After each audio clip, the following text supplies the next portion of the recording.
تو سلامت رہے۔ اللہ تعالیٰ نے وسائل اتنے زیادہ دیے، لیکن پھر بھی معاشی اعتبار سے ہم بدحال ہیں، اور سیاسی اعتبار سے ہم بحران میں ہیں، اور امن و امان کے اعتبار سے ہمارے ہاں برا حال ہے، دہشت گردی کا طوفان مسلط ہے۔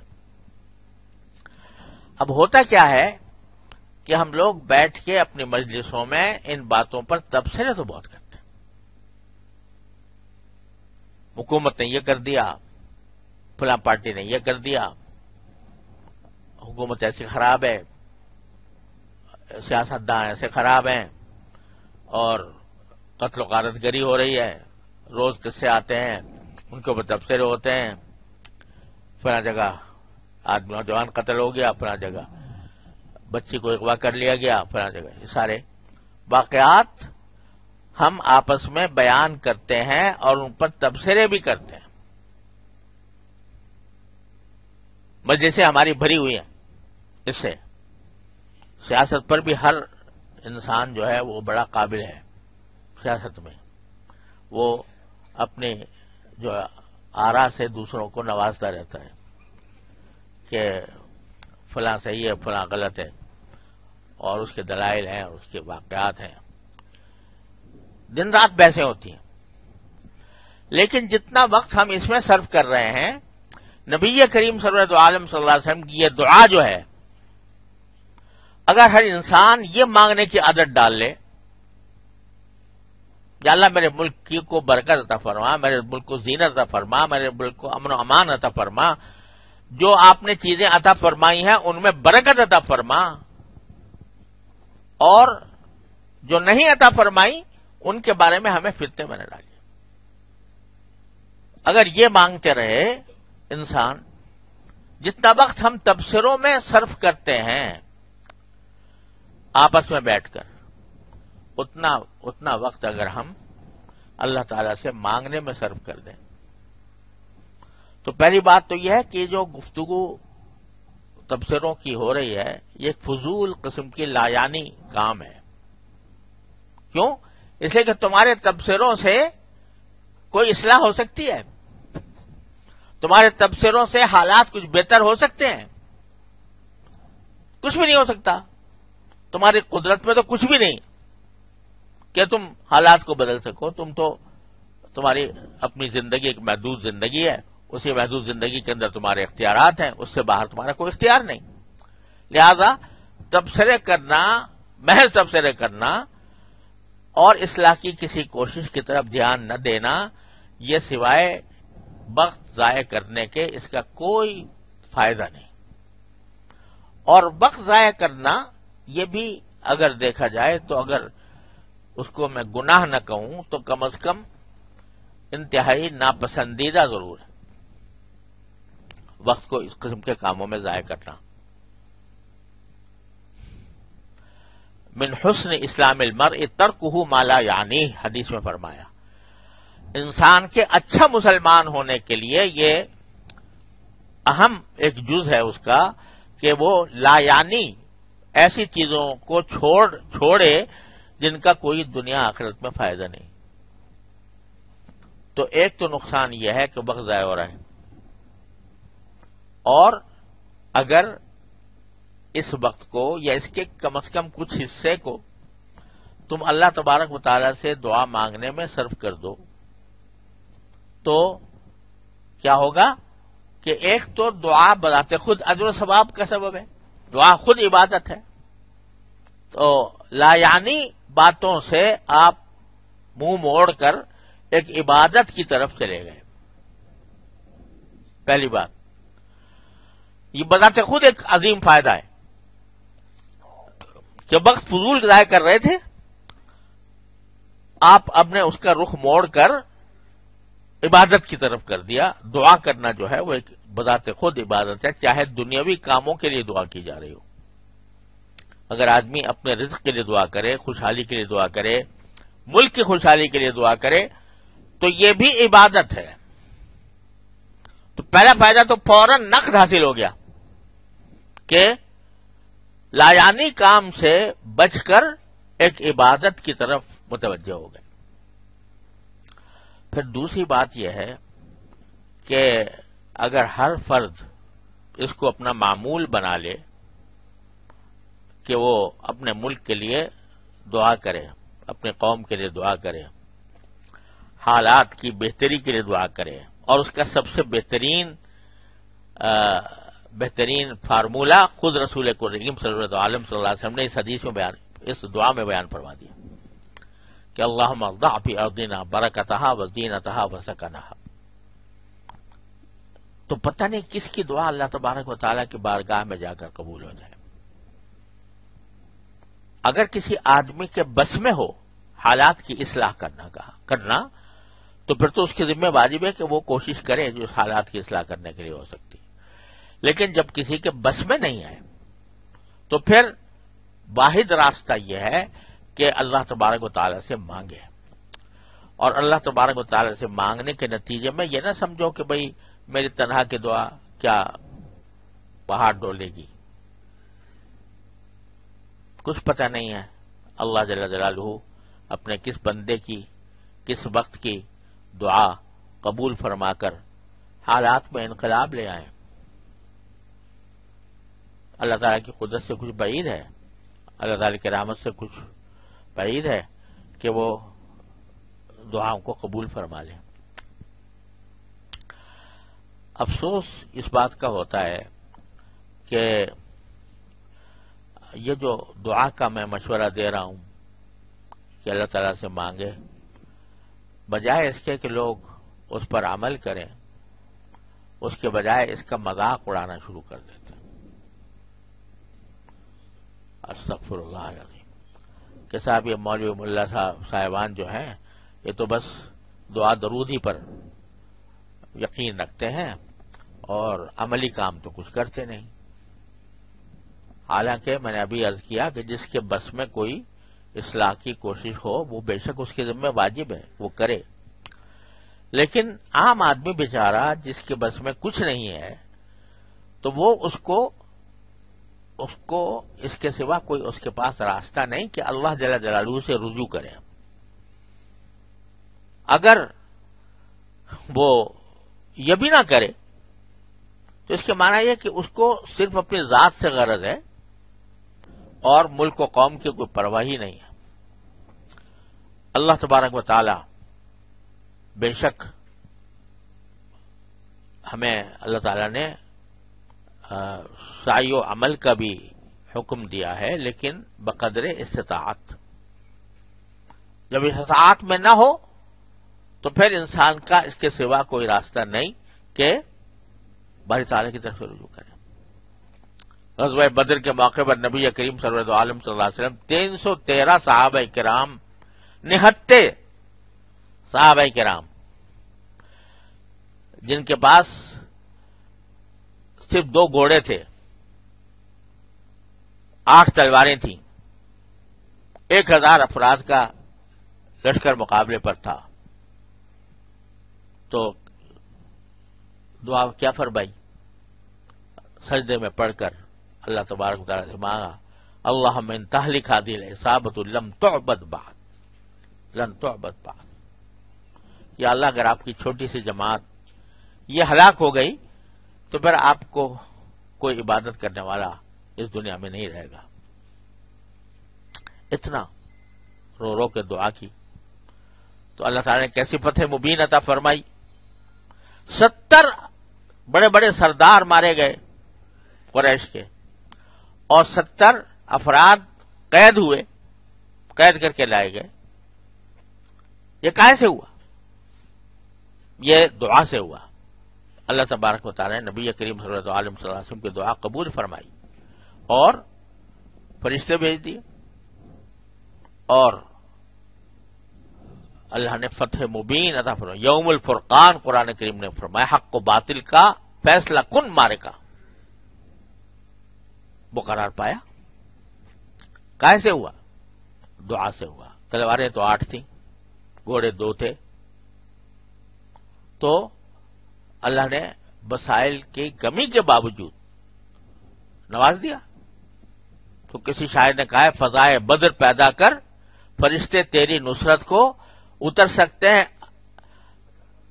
قطار اندر قطار اب بھی. تو اگر دعا پر یقینی نہ ہو اور دعا کا اعوذ باللہ مذاق اڑایا جائے کہ یہ دعا کی بات کرتے ہیں، دعا درود کی بات کرتے ہیں، تو اللہ بچائے، بجائے اللہ تعالیٰ کی رحمت کے غضب نازل ہونے کا اندیشہ. تو اس لیے میں عرض کرتا ہوں کہ نبی کریم سرور عالم صلی اللہ علیہ وسلم کی یہ دعا ہم سب کو یہ سبق دے رہی ہے کہ تم اپنی قوم، اپنے وطن، اپنی سرزمین کے لیے دعا کیا کرو اور فضول تبصروں میں وقت گزارنے کے بجائے اللہ تعالی کی طرف رجوع کرو، تو اس کی قدرت سے کچھ بعید نہیں کہ حالات پلٹ جائیں. بعض اوقات ایسا لگتا ہے کہ راستے بند ہیں اور کوئی سوراخ، کوئی رخنا نظر نہیں آتا، لیکن جو ذات ساری قوتوں پر بڑی قوت رکھتی ہے وہ راستہ پیدا کر دیتی ہے. مولانا رومی فرماتے ہیں کہ گرچہ رخنا نیس عالم را پدید، خیرہ واہ یوسف وار میں باید دوید، کہ جب حضرت یوسف علیہ السلام کو زلیخا نے قید کیا، دروازے پر تالے ڈال دیے، تو کوئی راستہ نہیں تھا نکلنے کا، لیکن دو کام کیے، اپنی سی کوشش کی، دروازوں تک بھاگے اور اللہ تعالی سے مانگا، تو اللہ تعالی نے راستے پیدا کر دیے، راستے کو دروازے کھول دیے. تو اس تصور کے ساتھ کہ یہ قرآن سے جو بار بار کہا ان اللہ علی کل شیء قدیر، ان اللہ علی کل شیء قدیر، ان اللہ علی کل شیء قدیر، اللہ تعالیٰ ہر چیز پر قدرت رکھتا ہے، ہر چیز پر قدرت رکھتا ہے. وہ کیوں کہہ رہے ہیں یہ؟ محض اپنی تعریف کرنے کے لیے. اللہ باری تعالیٰ اپنی تعریف کرنے کے لیے کہہ رہے ہیں، اس لیے کہہ رہے ہیں کہ تم اس کی قدرت کو، قدرت سے مانگو. اس لیے فرما رہے ہیں کہ ہم ہر چیز پر قادر ہیں. اس کی قدرت سے مانگو، اس کی رحمت سے مانگو کہ اللہ میں حالات میں مبتلا ہو گیا ہوں، اے اللہ اپنی رحمت سے مجھے اس سے نکال دے. تو یہ کچھ بعید نہیں ہے کہ ایک دم سے انقلاب آ جائے، ایک دم سے کایا پلٹ جائے. آپ دیکھو افغانستان میں کیا ہوا. افغانستان میں دنیا کی سب سے زیادہ عظیم طاقتیں، سپر طاقتیں، ٹھیک ہے، انہوں نے جد و جہد کی بھی حد کر دی، قربانیاں بھی بے شمار دی، لیکن ساتھ ساتھ دعا کا دامن نہیں چھوڑا. تو وہ صورتحال دکھائی دنیا کو اللہ تبارک و تعالی نے جو ناقابل یقین ہے. ساری دنیا کی فوجیں ایک طرف، کوئی تصور کر کے بتائے کہ ساری دنیا کی فوجیں، ساری دنیا کی فوجیں ایک طرف، اور یہ بیچارے چند نہتے وہ ایک طرف. لیکن اللہ تعالیٰ نے، ٹھیک ہے ان کی جد و جہد بھی تھی، لیکن جد و جہد جو ہے نا اس زبردست ساز و سامان کے مقابلے میں کیا حقیقت رکھتی تھی جو ان کو حاصل تھا، دشمنوں کو حاصل تھا. لیکن دعاؤں نے کایا پلٹ دی. دنیا انگش بدندہ رہ گئی، حیران ہو گئی کہ کس طرح ان کو شکست اللہ تعالی نے عطا فرمائی. تو اس میں کوئی شک نہیں کہ جد و جہد بھی، جس کے قبضے میں ہو جد و جہد، وہ جد و جہد بھی ضروری، اور اس کے ساتھ اللہ تعالی سے رجوع بھی ضروری. یہ نہ سمجھو کہ میں اکیلا مانگوں گا تو کیا ہو جائے گا، بلکہ بزرگوں نے یہ فرمایا ہے اور یہ حقیقت ہے کہ جب کبھی کوئی دعا مانگو اور اللہ تعالیٰ جس بات کی دعا کی تھی وہ پورا کرا دیں، تو یہ سمجھا کرو کہ میری دعا سے ہوا. یہ اس بات کو دل میں تازہ کیا کرو کہ میں نے دعا کی تھی، اللہ نے پوری کر دی. کوئی چھوٹی سی چھوٹی بات بھی اگر آپ نے مانگی اور وہ وجود میں آ گئی، سمجھو اللہ نے میری دعا کی وجہ سے کیا. تو اس سے حوصلہ بڑھتا ہے، اس سے اللہ تعالیٰ کی طرف رجوع کی کا داعیہ پیدا ہوتا ہے، مزید تقویت پاتا ہے۔ تو میرے بھائی عرض یہ ہے بھائیوں بہنوں سب سے کہ اس کو اپنا وظیفہ بنائیں، کوئی نماز اس دعا سے خالی نہ رہے کہ اللہ ہمارے ملک کے حالات بہتر کر دیجیے، اور اگر یہ خاص دعا انہی الفاظ میں یاد کر لی جائے تو نبی کریم صلی اللہ علیہ وسلم کے زبان مبارک سے نکلے ہوئے الفاظ میں اپنی خاصیت ہے۔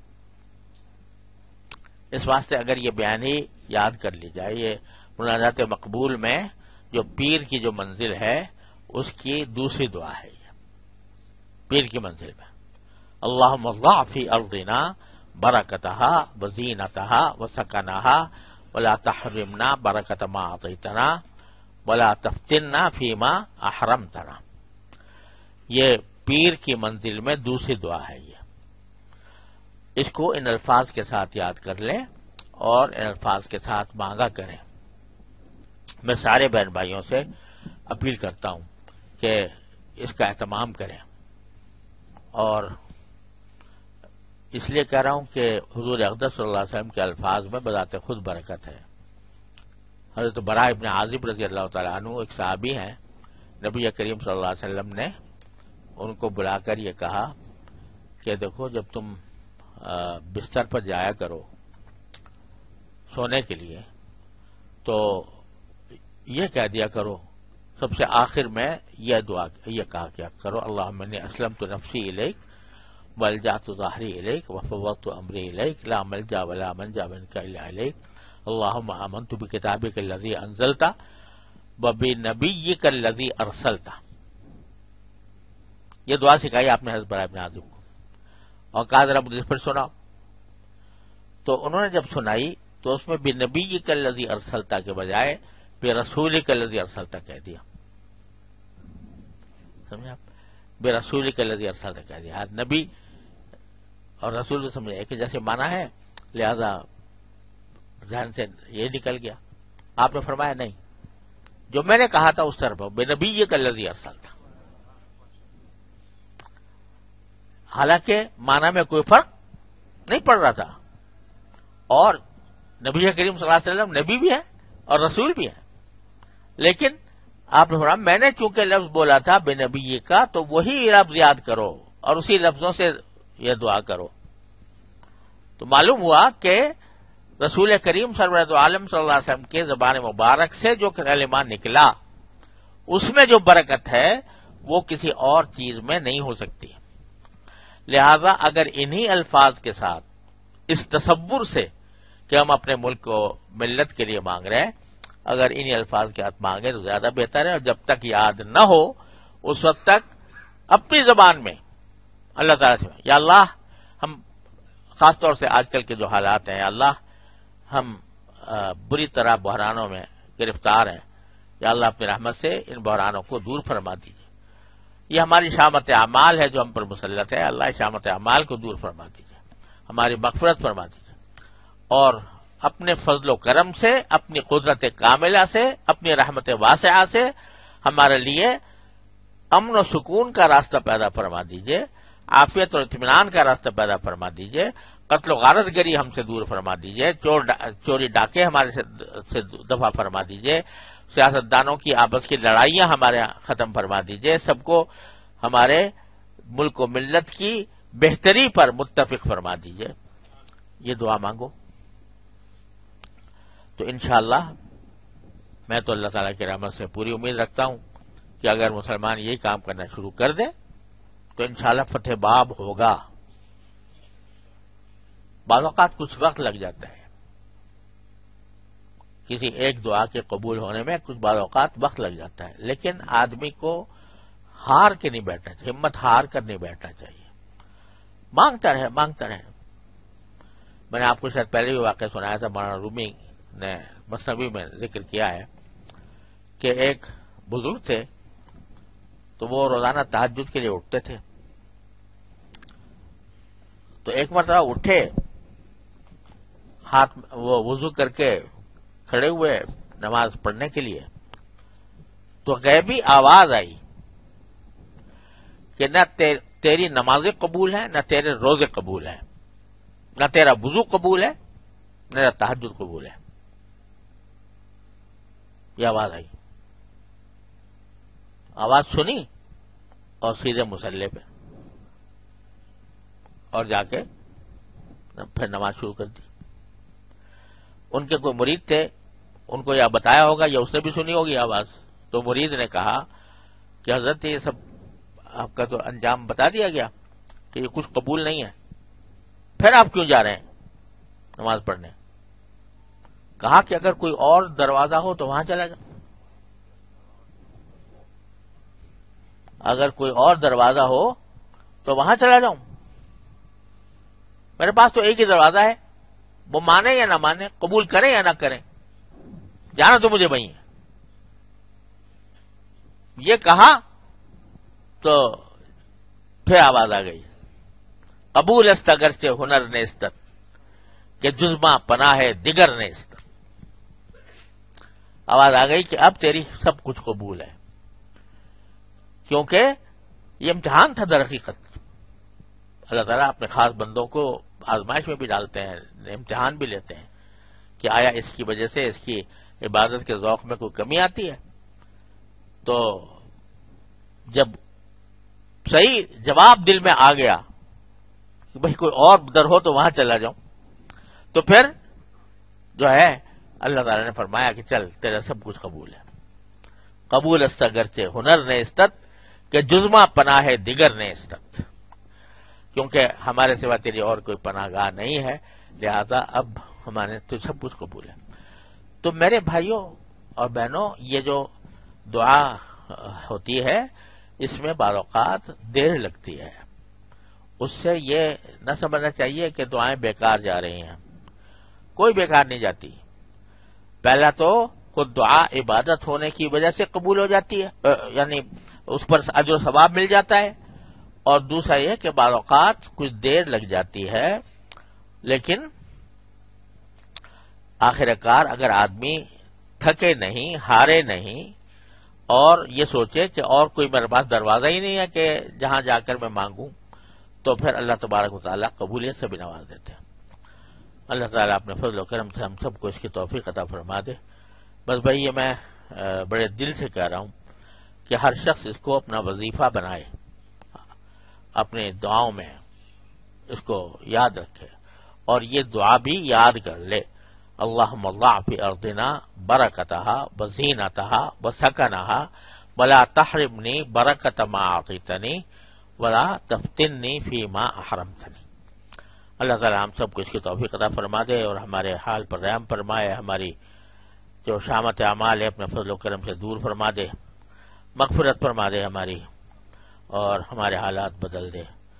وصلی اللہ تعالی علی خیر خلقہ سیدنا مولانا محمد وعلی آلہ واصحابہ اجمعین. آمین برحمتہ.